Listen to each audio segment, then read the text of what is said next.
with intention, we're not really talking about what we normally understand as intention. So the word intention implies an aim, a plan.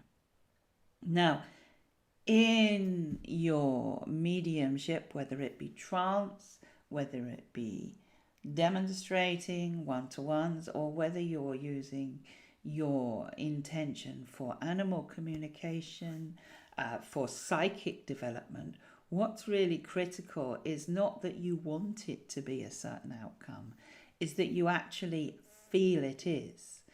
And when you feel it, your energy shifts.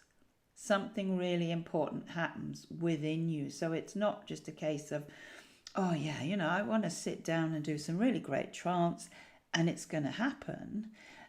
You have to actually feel as if you are in that energy, in that power. Because what's really happening here is we're talking about working with emotional energy. And when we're in the right emotional energy, it's rather like the law of attraction. So like attracts like. So we're wanting to work with an emotional subject, an emotional action, giving a reading, giving philosophy, healing, working with animals. Then if we're in the wrong emotion, we're just not going to attract what we need to attract. And so intention becomes a point of attraction, and to achieve it, you have to feel it within yourself. So, for example, I have to feel as if I'm in that power of trance even when I'm not.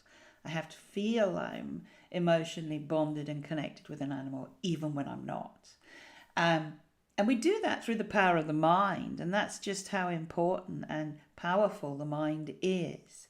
But let's look at it another way just for a moment, and being a little bit cheeky here. If I were to say to you, you want to go and buy a bunch of bananas, you're not going to go to a computer hardware store. So it's the same kind of thing.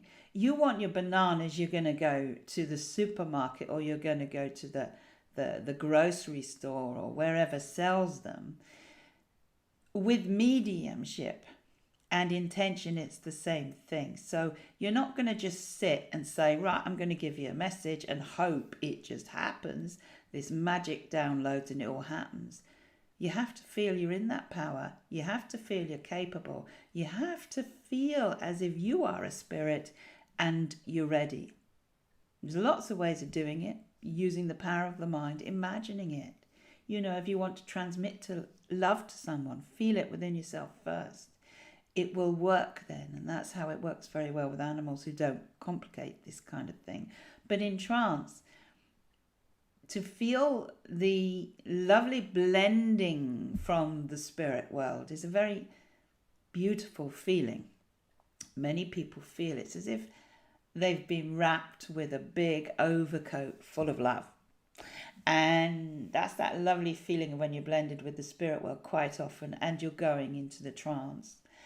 Now, you can imagine that, and that changes. If you start to think of yourself and how we operate, that when we feel angry or when we're resentful of something and we're thinking of that, that is going to entirely affect what happens next.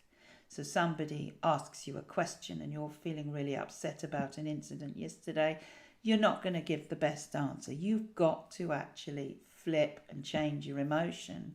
And the power of intention does that. The power of intention in your spiritual work is not about planning and wanting.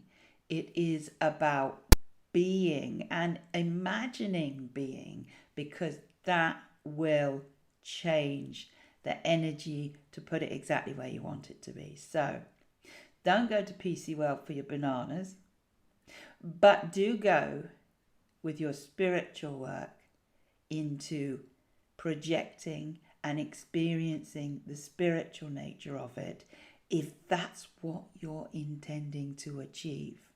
That's where the intention is. It's not a want, it is a state of being. To be it, feel it, think it, imagine it. Your mind is the most powerful thing. Nobody can take away your thoughts. Nobody knows where a thought comes from. Nobody knows where a thought goes. But nobody can change what you think. And so if you think it, you will feel it, you will change your power, and that will be your point of attraction.